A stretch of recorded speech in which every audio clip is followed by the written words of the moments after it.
3 taqsim 4 ga 2 taqsim 5 ni qo'shish uchun nima qilamiz? Birinchi ularni mahrajini ko'paytirib olamizda, 4 kara 5 nechi bo'ladi? 20 bo'ladi va uni mahrajiga yozib olamiz. Endi 5 ni 3 ga beramiz, 4 ni 2 ga beramiz. Ya'ni 5 ni 3 ga berib, ya'ni 5 kara 3 nechi bo'ladi? 15. Buni 3 ni ustiga yozamiz, 15 bo'ladi.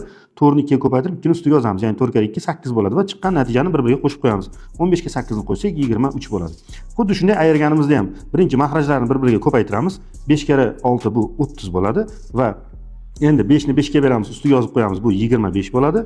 6 kara 2 ni esa 2 ni ustiga yozib qo'yamiz. Necha bo'ladi? 12 bo'ladi. Va natijani ayirib qo'ysak bo'ldi. 25 dan 12 ni ayirsak 13 bo'ladi.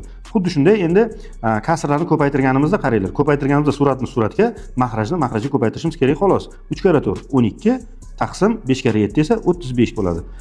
Endi kasrni kasriga qanday bo'lamiz? Qarang.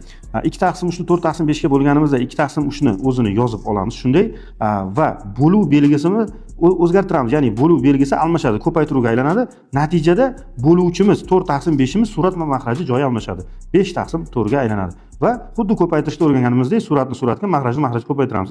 2 ni 5 ga ko'paytirsak 10 bo'ladi, 3 ni 4 ga ko'paytirsak 12 bo'ladi. 10 taqsim 12 bo'ladi. O'rgatganlarimni tushungan bo'lsangiz, mana bu misollarni o'zingiz ishlab ko'ring.